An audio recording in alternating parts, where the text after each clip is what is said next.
성 아우구스티누스의 고백론 제9권 제4장. 카시키아콘 별장에서 시편 4편을 묵상하며 세례받을 준비를 함. 나의 마음과 생각은 수사학을 가르치는 일에서 이미 해방되어 있었지만 이제 마침내 내가 명실상부하게 거기에서 해방될 날이 왔고 실제로 나는 해방되었습니다.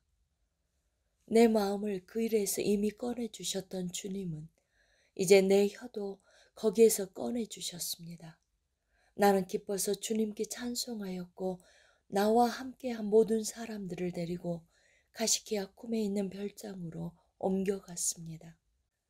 나는 거기에서 나와 함께 있던 사람들과 함께 토론한 내용들과 내 자신이 주님 앞에서 혼자 생각하고 묵상한 내용들을 책으로 썼고 우리와 함께 있지 않았던 네브리디우스에게 서신들을 썼는데 그 책들과 서신들은 내가 당시에 분명히 주님을 섬기기 위한 목적으로 그 책들을 쓴다고 썼지만 사실은 잠시 시간을 내어 여유를 갖고 숨을 돌리고 있을 뿐이고 아직도 교만한 학교에서 벗어나 있지 못하고 있었다는 것을 증언해 줍니다.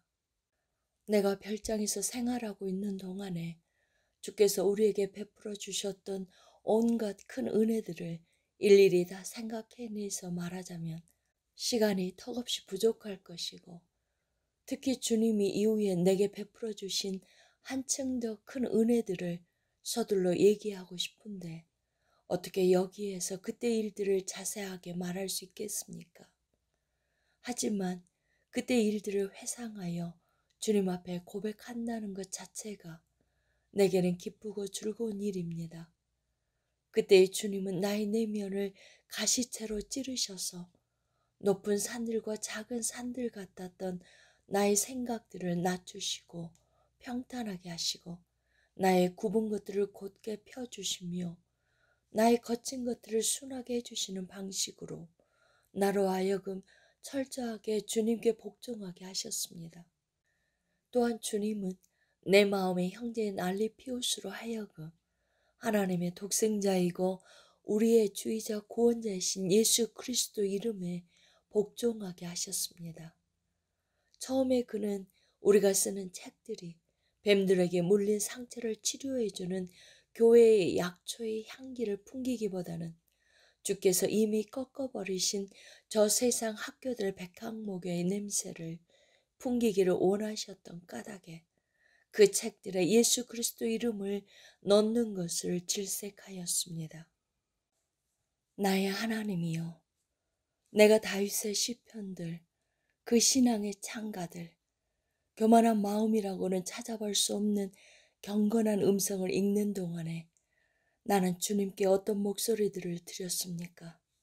나는 주님의 참 사랑이 있어서 초보자이자 예비 신자로서 또 한 명의 예비 신자였던 알리피우스와 함께 별장에서 한가롭게 지내고 있었고 여자의 옷을 입고 있기는 했지만 남자처럼 강한 신앙과 나이에 걸맞는 평안함과 어머니로서의 사랑과 그리스도 교인으로서의 경건을 지니고 계셨던 어머니도 우리와 함께 지내고 계셨습니다.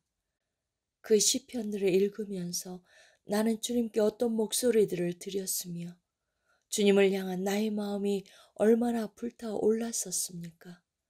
할 수만 있다면 온 세계가 다 들을 수 있도록 그 시편들을 큰 소리로 낭송해서 인류의 교만에 대항하고 싶었습니다. 하지만 그 시편들은 이미 온 세계에 울려 퍼져 있었고 주님의 열기에서 피할 자가 없었습니다. 또한 나는 이루 말할 수 없이 격렬하고 비통한 심정으로 만일 교도들에 대하여 분노하다가도 그들이 그리스도 교회의 성례전들이 자신들을 고쳐줄 해독제라는 것을 알지 못해서 도리어 그리스도 교회를 미친 듯이 공격하고 있는 것이라는 생각을 하게 되면 그들이 불쌍해지기도 하였습니다.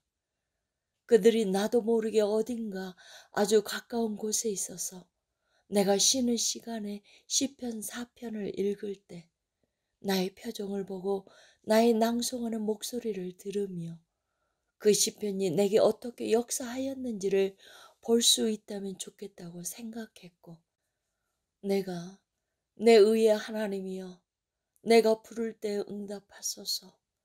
곤란 중에 나를 너그럽게 하셨사오니 내게 은혜를 베푸사 나의 기도를 들으소서. 라는 구절을 읽고서 그 구절에 대하여 설명하는 것을 그들이 들었으면 좋겠다고 생각했습니다. 그러면서도 그들이 내가 그들로 하여금 들으라고 일부러 그렇게 설명하는 것으로 오해하지 않도록 하기 위해서 나는 내가 하는 말을 그들이 듣는 것을 몰랐으면 좋겠다고 생각했습니다.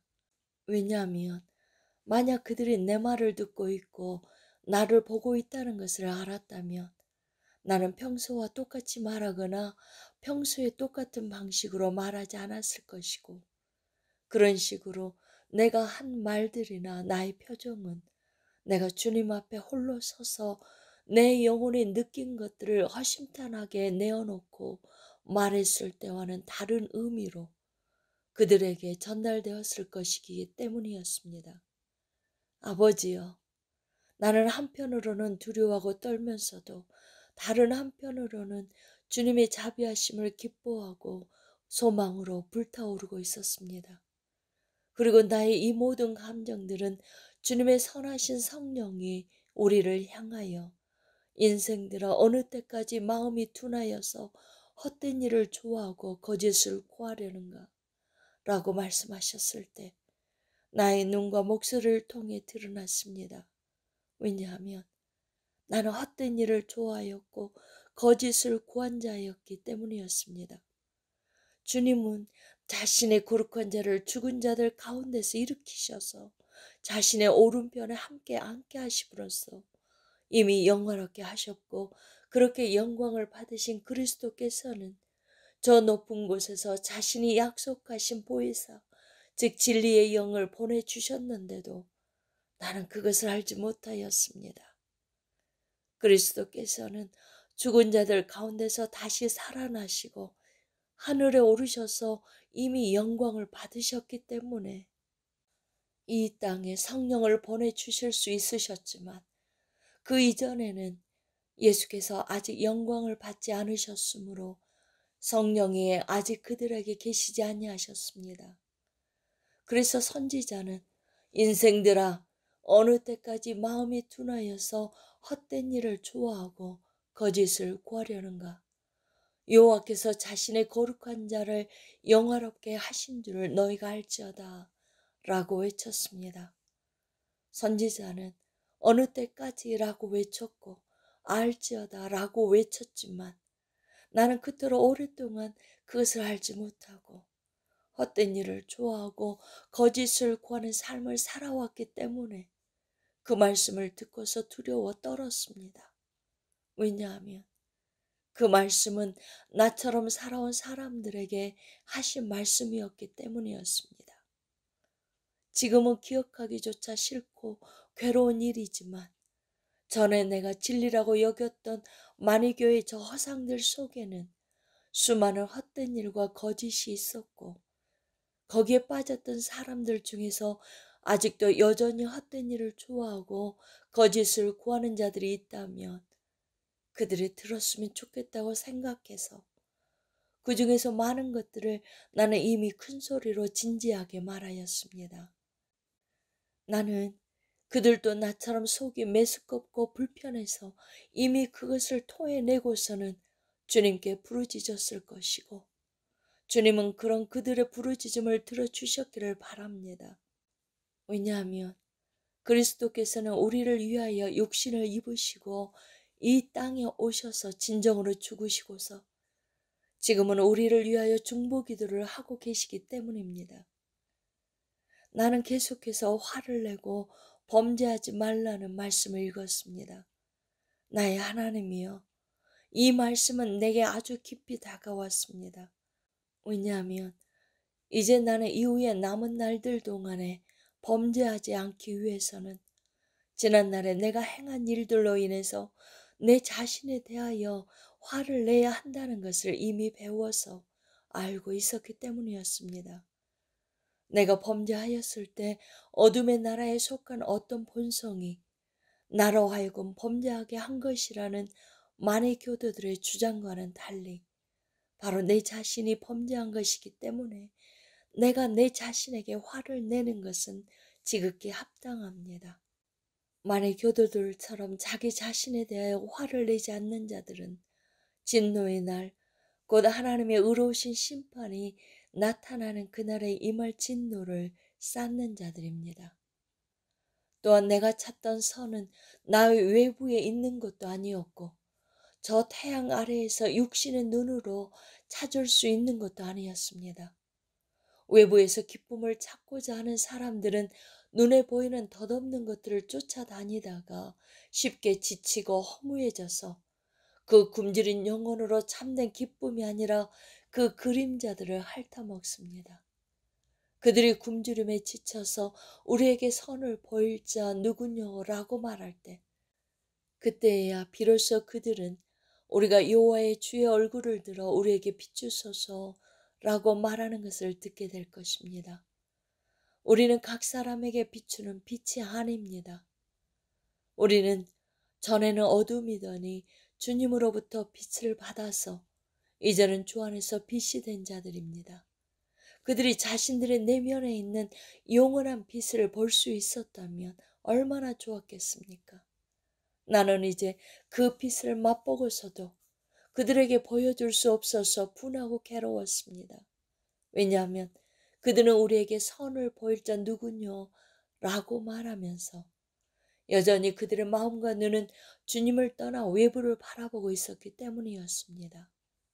반면에 내가 내 자신에게 화를 낸 그곳, 내 자신을 찌르고 아파하였던 그곳, 나의 옛사람을 죽여서 주님께 제물로 바치고서 주님께 소망을 두고 주님만을 의지하여 새로운 삶을 살겠다고 새롭게 결단하였던 그곳은 나의 내면의 골방이었고 주님이 내게 달콤하고 향기로운 분으로 느껴지기 시작한 곳도 그곳이었고 주께서 내 마음에 기쁨을 두신 곳도 바로 그곳이었습니다.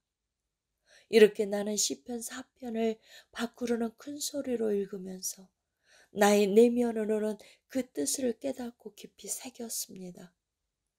이제 나는 주님의 영원한 단순함 안에서 곡식과 새 포도주를 풍성하게 소유하고 있었기 때문에 시간에 의해서 소모될 뿐만 아니라 나의 시간을 소모시키는 세상의 좋은 것들이 내게 많아지는 것을 원하지 않게 되었습니다. 나는 온 마음을 다하여 큰 소리로 그 다음 절을 읽었습니다. 오, 평화 안에서, 오, 항상 동일하신 네 안에서 내가 자기도 하고 눕기도 하리니. 선지자는 그렇게 말합니다. 왜냐하면 장차 사망을 삼키고 이기리라고 하신 말씀이 이루어질 때 우리를 대적할 자 아무도 없게 될 것이었기 때문이었습니다. 진정 주님은 항상 동일하시고 변함이 없으신 분이시기 때문에 모든 수고와 괴로움을 잊게 해주는 안식은 오직 주님 안에만 있습니다. 주님 같으신 분은 없고 나를 안전히 살게 하시는 이는 오직 여호와이시기 때문에 우리는 주님에 의해 다른 많은 것들을 얻고자 할 필요가 없습니다. 나는 이 시편을 읽고 마음이 뜨거워졌지만 저 기먹은 자들이요 죽은 자들이 많은 교도들을 어떻게 해야 하는지는 알 수 없었습니다. 나도 한때는 그들 가운데 속하여서 하늘의 꿀처럼 달콤하고 하나님의 빛으로 빛나는 저 성경의 글들을 맹목적으로 비방하고 심하게 물어뜯은 골칫거리였었지만 이제는 이 성경의 원수들로 인해서 애를 태우고 있었습니다. 내가 세상 일에서 떠나 한가롭게 지내는 동안에 내게 일어난 일들을 어떻게 다 기록할 수 있겠습니까? 하지만 주님이 내게 호된 채찍을 두신 후에 놀랍도록 신속하게 자비를 베풀어 주신 일이 하나 있었는데 나는 그 일을 잊을 수도 없고 침묵할 수도 없습니다. 그때 주님은 치통으로 나를 치셨는데 그 고통이 너무 심해서 말하는 것조차 할 수 없게 되자 나와 함께 살고 있던 모든 사람들에게 온갖 병을 고쳐주시는 하나님께 나를 위해 기도해 달라고 부탁해야 하겠다는 생각이 내 마음에 떠올랐습니다. 그래서 나는 나의 그러한 생각을 서판에 써서 그들에게 건네주어 읽게 하였습니다. 우리는 즉시 다 함께 무릎을 꿇고 간절하게 기도하였고 나의 치통은 사라졌습니다. 도대체 이 치통은 왜 생긴 것이고 지금은 어떻게 해서 씻은 듯이 사라져 버린 것입니까? 나의 주 나의 하나님이여, 그때 내가 얼마나 두려웠는지를 지금 고백합니다. 나는 그때까지 그런 경험을 한 적이 한 번도 없었기 때문에 주님의 기쁘신 뜻을 마음에 새기고서 믿음으로 기뻐하며 주님의 이름을 찬송했습니다. 하지만 그러한 믿음도 지난날에 지은 죄들로 인해서 불안해하던 내 마음을 편안하게 해주지는 못했습니다. 왜냐하면 그 죄들은 아직 주님의 세례에 의해서 사함을 받지 않았기 때문이었습니다.